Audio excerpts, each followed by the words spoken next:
નમસ્કાર, 2 વાગી ચૂક્યા છે ને અત્યાર સુધીના સૌથી મહત્વના સમાચાર, સૌથી મોટા સમાચાર દમદાર અંદાજમાં રજૂ કરવા હું આપની સાથે પ્રીતિ જોડાઈ ગઈ છું। સૌથી પહેલા ન્યૂઝ એટ 2માં વાત કરીએ, જ્યારે આખા દેશમાં અત્યારે વીજળીની કટોકટી, વીજળીનું સંકટ ઊભું થઈ ગયું છે। ક્યાંક એક તરફ કહેવામાં આવી રહ્યું છે કે કોલસાનું સંકટ છે, કોલસાની કમી છે, જેના કારણે આ વીજળીનું સંકટ ઊભું થયું છે ને એના જ કારણે 10 જેટલા રાજ્યોમાં વીજ કાપ મૂકવાની સંભાવના ને હાલમાં દિલ્હીમાં કેન્દ્રીય ગૃહમંત્રી અમિત શાહના નિવાસસ્થાને એક મહત્વની બેઠક મળી છે। બેઠકમાં કોણ કોણ ઉપસ્થિત છે અને કઈ બાબતની ચર્ચા કરવામાં આવી રહી છે, આ અંગે કોઈ મહત્વની જાહેરાત કરવામાં આવે છે કે કેમ? અજય યાદવ જોડાઈ ગયા છે। જી अजय, क्या कुछ जानकारी प्राप्त हो रही है दिल्ली से?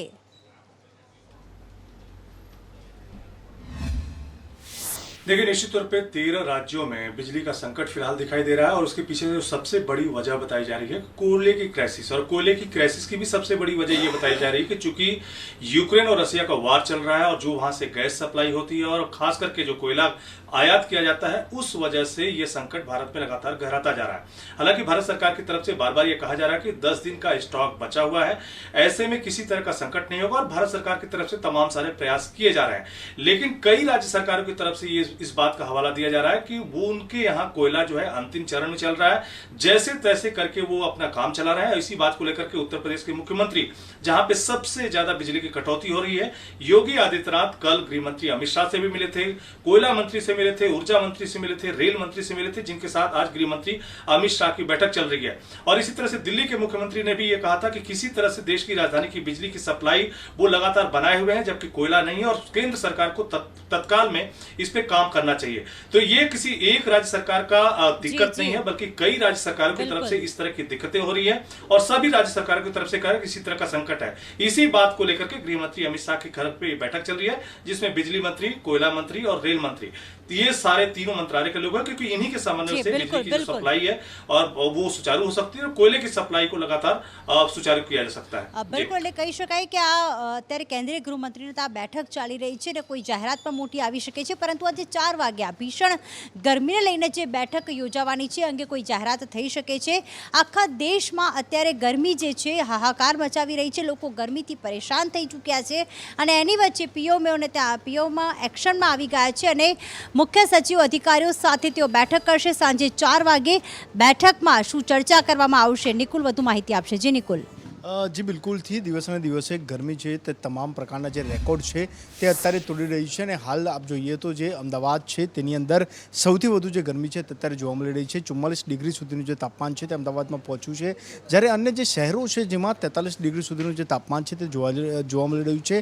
बपोરના સમયે જે છે તે લોકો ઘરની બહાર નીકળવાનું હવે ટાળી રહ્યા છે, કેમ કે સતત જે ગરમી છે તે પોતાના રેકોર્ડ તોડી રહ્યા છે। મે મહિનાની શરૂઆતથી જ જે ગરમીનો પારો અમદાવાદની અંદર 44 ડિગ્રી પહોંચ્યો છે, જ્યારે રાજકોટ, કંડલા સહિતના જે શહેરો છે તેની અંદર જે 43 ડિગ્રી જે ગરમીનો પારો છે તે પણ જોવા મળી રહ્યો છે। સાથે જ પશ્ચિમ બંગાળ અને જે કર્ણાટક છે તેની અંદર વરસાદની જે આગાહી છે તે પણ કરવામાં આવી છે।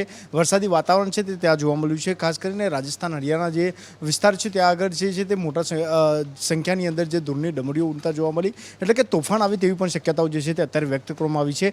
હાલ તો અમદાવાદ સૌથી ગરમ શહેર જે રાજ્યનું જે છે તે બની ચૂક્યું છે। બિલકુલ, 44 ડિગ્રી સાથેના આ ગરમી હજી પણ અટકવાની નથી, વધુ ને વધુ ગરમી મેની શરૂઆત થઈ ચૂકી છે, વધુ ને વધુ ગરમી પડવાની છે, પરંતુ આ તરફ રાજકીય ગરમાવો પણ આવી ગયો છે। સુરત ખાતે આમ આદમી પાર્ટી અને ભારતીય જનતા પાર્ટીના કાર્યકર્તાઓ વચ્ચે મારામારીના દ્રશ્યો પણ જોવા મળ્યા। આમ આદમી પાર્ટીએ આક્ષેપ મૂક્યો છે કે અમારા કાર્યકર્તાઓની ધોલાઈ કરવામાં આવી છે। ઉધના બીજેપી કાર્યાલય ખાતે આખરે કઈ પ્રકારની ઘટના બની જ્યારે આમ આદમી પાર્ટીના કાર્યકર્તાઓ ત્યાં ઉમટી પડ્યા? આઝમ વધુ અપડેટ આપશે। જી આઝમ।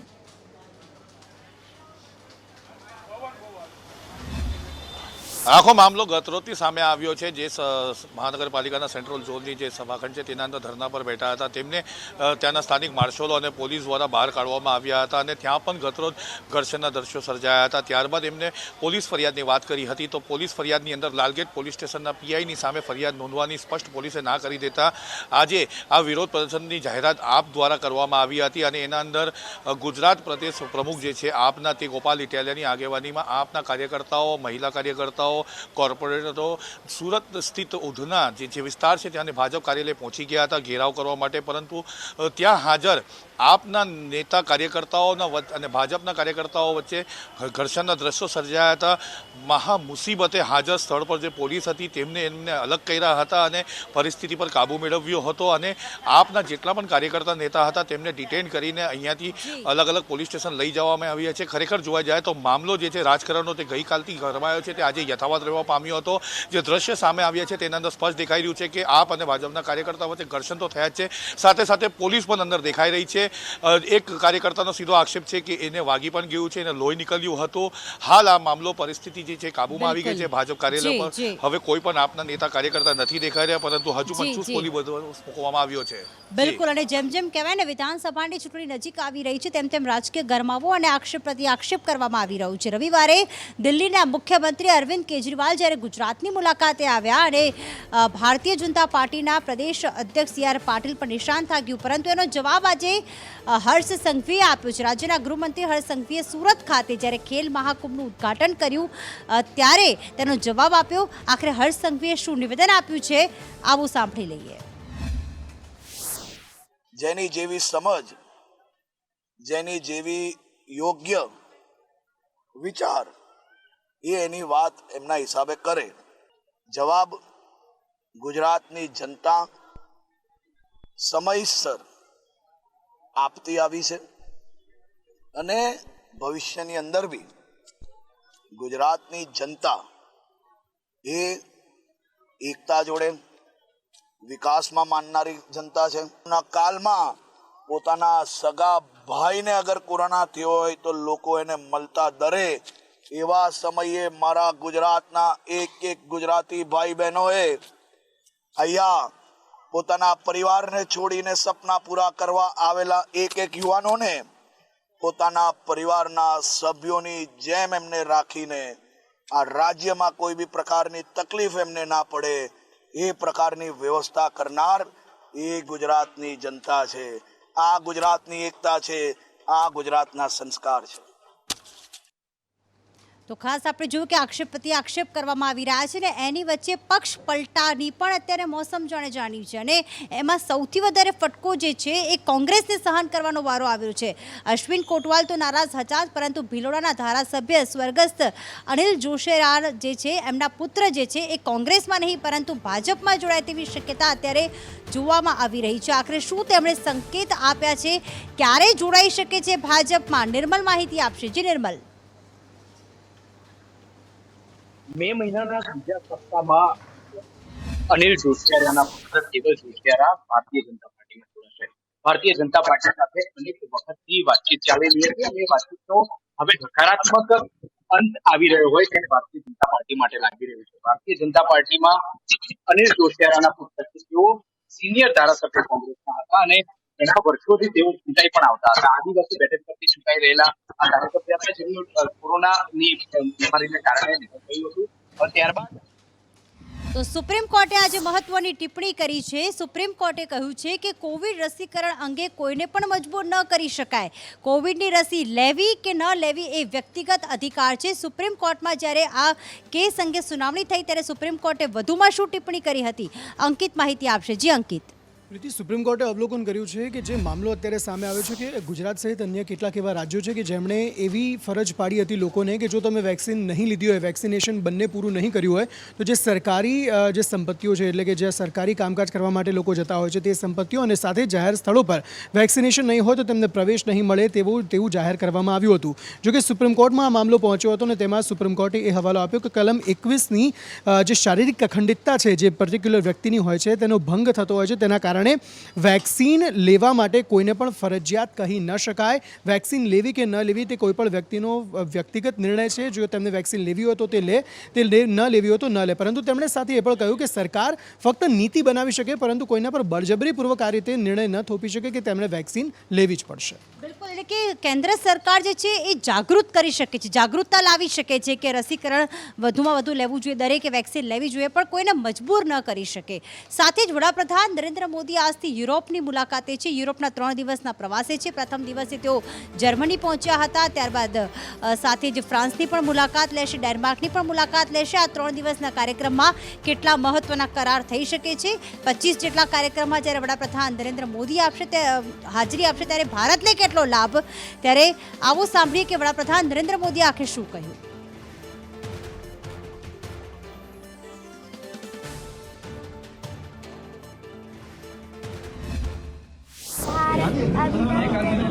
भारत जीवन सुमन चढ़ाकर आराधना करेंगे तेरी जन्म जन्म भर हम अर्चना वंदना करेंगे.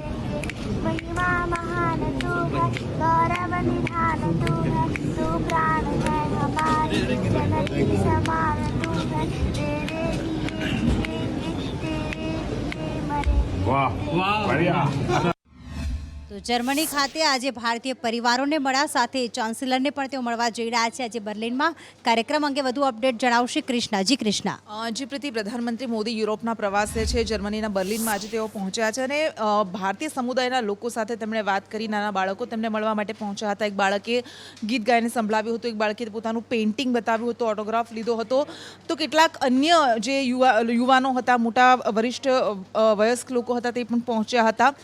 પરંતુ આ બધા વચ્ચે આજે સાંજે જર્મનીના ચાન્સેલર સ્કોલ્સ સાથે તેમની મુલાકાત થવાની છે અને આઈજીસી એટલે કે Indian Germany inter governmental consultation થવાનું છે, જેમાં અલગ અલગ મુદ્દાઓને લઈને બંને દેશો વચ્ચે ચર્ચા કરવામાં આવશે. અને આ ઉપરાંત આવતીકાલે તેઓ 3 મે ઇન્ડો નોર્ડિક સંમેલનમાં ભાગ લેવા માટે પહોંચવાના છે. ડેનમાર્કના કોપનહેગનમાં પણ તેઓ પહોંચવાના છે અને ત્યાં ભારતીયોને સંબોધિત કરશે, ઇન્ડિયન ડાયસ્પોરાને.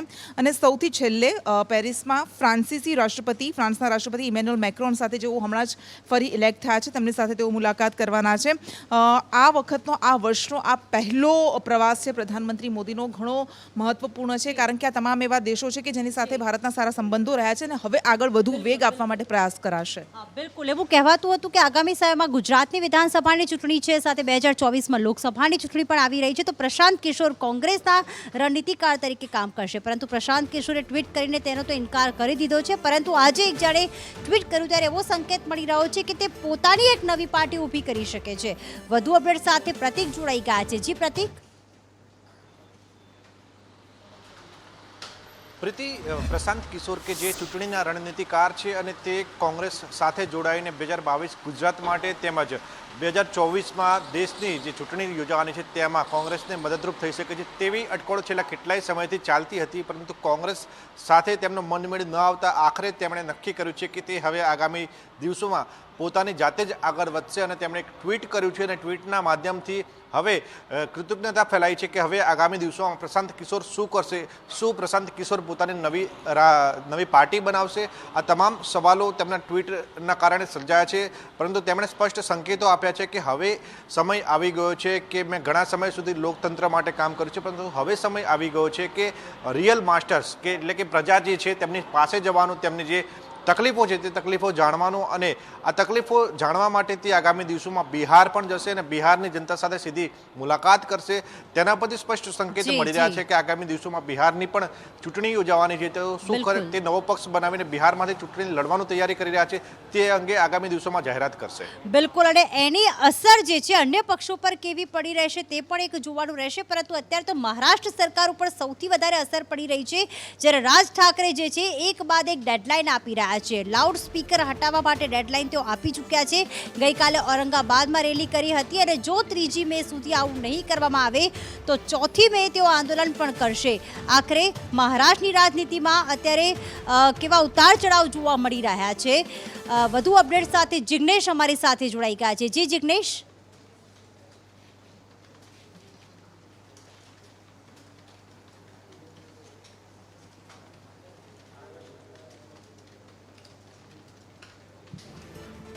તો ઔરંગાબાદમાં રેલી બાદ તેમણે ચીમકી ઉચ્ચારી હતી અને મસ્જિદો પરથી લાઉડ સ્પીકર ન હટાવવા અંગે તેમણે ચીમકી ઉચ્ચારી હતી. 3 મે સુધી પહેલાથી તેઓ ડેડલાઇન આપી ચૂક્યા છે. લાઉડ સ્પીકર ન હટ્યા તો 4 મે જવાબ આપવાની પણ રાજ ઠાકરે વાત કરી છે. અગાઉ તેમણે ઉત્તર પ્રદેશના મુખ્યમંત્રી યોગી આદિત્યનાથની પ્રશંસા કરીને અને ઉદ્ધવ ઠાકરે પણ નિશાન તાક્યું હતું. અને હવે આગામી સમયમાં જે ગૃહ મંત્રાલય છે તે પણ હરકતમાં આવી ગયું છે મહારાષ્ટ્રનું.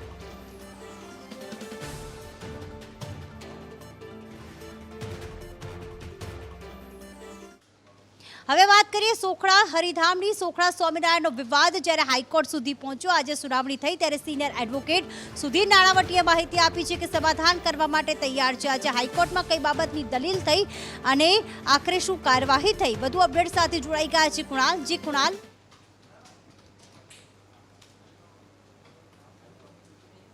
બિલકુલ, જે રીતે સોખડા સ્વામિનારાયણ મંદિરનો ગાદીપતિનો વિવાદ છે તે હજુ પણ યથાવત રહ્યો છે. અગાઉ સમાધાનની ફોર્મ્યુલાની વાત થઈ હતી ને ત્યારબાદ ગુણાતીત ચરણ સ્વામીનું અપમૃત્યુ થયું હતું અને ત્યારબાદ પ્રેમ સ્વરૂપ સ્વામીના જે વકીલ છે સિનિયર એડવોકેટ સુધીર નાણાવટી તે સોખડા મંદિરે આવ્યા હતા અને ત્યાં સંતો અને ભક્તો સાથે 2 કલાક સુધી ચર્ચા કરી હતી અને કોઈ પણ નિવેદન હાઈકોર્ટમાં આપવાનું જણાવ્યું હતું ને તેઓએ આજે હાઈકોર્ટમાં સુનાવણી દરમિયાન કહ્યું છે કે તેઓ સમાધાન માટે તૈયાર છે અને આ સમાધાન માટે પ્રબોધ સ્વામી, પ્રેમ સ્વરૂપ સ્વામીના જે સિનિયર સંતો હોય તે અથવા તે પોતે હોય તે તેમના વકીલો સાથે બેસીને સમાધાન કરશે. અને મહત્વની વાત છે કે જે ગુણાતીત ચરણ સ્વામીના મોત અંગેની પણ જે ચર્ચા થવાની તે પણ કોર્ટમાં થઈ છે, પરંતુ હજુ પોલીસ તપાસ શરૂ છે. ત્યારે હવે જોવું રહ્યું કે આ સિનિયર એડવોકેટ બંને ભેગા ક્યારે થાય છે, ક્યારે પ્રબોધ સ્વામી, પ્રેમ સ્વરૂપ સ્વામી સામસામે બેસીને ચર્ચા વિચારણા કરે છે અને ક્યારે સમાધાન થાય છે. વાત કરીએ ગાંધીનગરની કે જ્યાં મહાનગરપાલિકામાં એક ચેટ વાયરલ થવાના કારણે આંતરિક વિખવાદ ઊભો થયો છે. કોર્પોરેટરના જે અંદરના જે ઝઘડા હતા તેની એક ચેટ વાયરલ થઈ છે અને કોર્પોરેટરના પતિની ચેટ વાયરલ થતા ગાંધીનગર મહાનગરપાલિકામાં રાજકીય ઉથલપાથલ શરૂ થઈ ગઈ છે. આ અંગે જે કોર્પોરેટરના પતિ છે એમણે પણ નિવેદન આપ્યું હતું. આવો સાંભળી લઈએ. મહિલાઓ પોતે જાતે વહીવટ કરે અને દરેક જગ્યાએ મહિલા પતિની કોઈ ઇન્ટરફિયર ના હોવું જોઈએ એવું સ્પષ્ટપણે વડાપ્રધાનની વાત પણ આ લોકો ભારતીય જનતા પાર્ટીના કાર્યકર્તા અને કોર્પોરેટરો ભૂલી ગયા છે. આ વિવાદ આખો એક વોટ્સઅપ ચેટના માધ્યમથી બહાર આવ્યો છે. ત્યારે પ્રજાના પ્રશ્નો માટે ઝઘડતા હોય તો વાત સાચી છે, પરંતુ આ પોતાની અસ્તિત્વની લડાઈ માટે પોતે આગળ જઈએ કેવી રીતે મેયર, ડેપ્યુટી મેયર અને સ્ટેન્ડિંગ ચેરમેન જેવા મલાઈદાર હોદ્દા મળે પોતાને, એટલે પોતાની આંતરિક લડાઈ માટે ઝઘડતા અત્યારે હાલ નજરે જોવા મળ્યા છે. તો જે રીતે ગાંધીનગર મહાનગરપાલિકામાં ચેટ વાયરલ થઈ છે તે જ રીતે હવે બોટાદમાં પણ ભારતીય જનતા પાર્ટીમાં ક્યાંક જૂથવાદ જે છે એ ચરમસીમાએ પહોંચ્યો છે. પ્રદેશ પ્રમુખ CR પાટીલ પણ લાલઘુમ થયા છે અને બેઠકોનો દોર શરૂ થયો છે. વિધાનસભાની ચૂંટણી પહેલા આ જૂથવાદ અને આંતરિક વિખવાદ જે છે તેનો ઉકેલ લાવવા માટે પણ અત્યારે પ્રયાસ કરવામાં આવી રહ્યા છે. આખરે કયા 2 નેતાઓ જે છે એનો જૂથવાદ સામે આવ્યો છે, હિરેન વધુ અપડેટ આપશે. જી હિરેન. જો ઘણા લાંબા સમયથી બોટાદ નગરપાલિકાનો આ વિવાદ ચાલી રહ્યો છે. મૂળ વિષય બોટાદ નગરપાલિકાનું બજેટ ભાજપ શાસિત નગરપાલિકા હોવા છતાં ભાજપના જ કોર્પોરેટરોએ વિરોધ કર્યો હતો અને બજેટ નામંજૂર થયું હતું. આ ઘટના બાદ પ્રદેશ સ્તરે પણ તેની ગંભીરતાથી નોંધ લેવામાં આવી હતી. પ્રદેશ પ્રમુખ CR પાટીલે પણ આ તમામ લોકોને પોતાના હોદ્દા પરથી રાજીનામું આપવાની સૂચના આપવામાં આવી હતી. લગભગ 5 દિવસ પહેલાં પ્રદેશના મહામંત્રી વિનોદ ચાવડા અને ધારાસભ્ય સૌરભ પટેલ પણ બોટાદ પહોંચ્યા હતા. તમામ નગરસેવકો છે તેમની સાથે 1-to-1 મીટિંગ કરી હતી. જો કે પ્રદેશની સૂચના બાદ પણ આ કોર્પોરેશનના જે ચૂંટાયેલા પ્રમુખ સહિતના હોદ્દેદારો છે તેમણે રાજીનામા હજુ સુધી નથી આપ્યા અને એટલા માટે પ્રદેશ હાઈકમાન્ડે આ મુદ્દો છે તે ગંભીરતાથી લીધો છે અને બોટાદ નગરપાલિકાના પ્રમુખ સહિતના જે હોદ્દેદારો છે કે જેણે પાર્ટી વિરોધમાં કામ કરી અને બજેટ નામંજૂર કરવાની પ્રક્રિયામાં ભાગ લીધો હતો, આવા તમામ લોકોને જિલ્લા પ્રમુખ તરફથી નોટિસ પાઠવવામાં આવી છે લેખિતમાં. તાત્કાલિક ધોરણે પ્રદેશ પ્રમુખ સહિતના હોદ્દેદારો છે તે રાજીનામું નગરપાલિકામાંથી આપે. જો રાજીનામું નહીં આપે તો તમામ લોકોને પાર્ટીમાંથી સસ્પેન્ડ કરવા માટેની વાત કહેવામાં આવી છે. બિલકુલ. એક બીજી પણ મોટી દુર્ઘટના ઘટી હતી કે જ્યારે સ્પાઇસજેટનું વિમાન જે છે એને તોફાનના કારણે જે છે લેન્ડિંગ કરવામાં તકલીફ થઈ હતી. યાત્રિકો પણ ઘાયલ થયાના સમાચાર છે, કેટલાક યાત્રિકો ગંભીર પણ છે. આખરે ક્યાં આ દુર્ઘટના બની હતી અને હાલમાં તમામ યાત્રિકોની હાલત કેવી છે? ધવલ માહિતી આપશે. જી ધવલ. જી પ્રીતિ, જણાવી દઉં કે મુંબઈથી પશ્ચિમ બંગાળના દુર્ગાપુર જઈ રહેલી એક સ્પાઇસ જેટની ફ્લાઇટ તોફાનમાં ફસાઈ હતી. વાતાવરણના પલટાના કારણે તોફાનમાં ફસાઈ હતી. જો કે હાલ ગરમી ચાલી રહી હતી, પણ અચાનક પલટેલા વાતાવરણમાં તોફાન સર્જાયું અને તોફાનમાં સ્પાઇસ જેટની ફ્લાઇટ ફસાઈ, જેમાં 40થી વધારે જેટલા મુસાફરો ઘાયલ થયા હતા અને 10 તો વધારે ગંભીર છે. જો કે સ્પાઇસ જેટના પ્રવક્તા અને અધિકારીઓનું કહેવું છે કે તમામની મદદ અને કાર્યવાહી ચાલી રહી છે. ઘણા બધા હોસ્પિટલાઇઝેશન છે. જો કે હજી મોતના કે એવા કોઈ સમાચાર હજી સુધી આવ્યા નથી. બધા જ સદનસીબે બચી ગયા છે. બિલકુલ, એટલે કહેવાય કે મોતના સમાચાર નથી, 10ની હાલત ગંભીર હોવાનું સામે આવ્યું છે. તો અત્યાર સુધીના મહત્વપૂર્ણ સમાચાર હતા. વધુ અપડેટ માટે આપ જોતા રહો સંદેશ ન્યૂઝ. નમસ્કાર.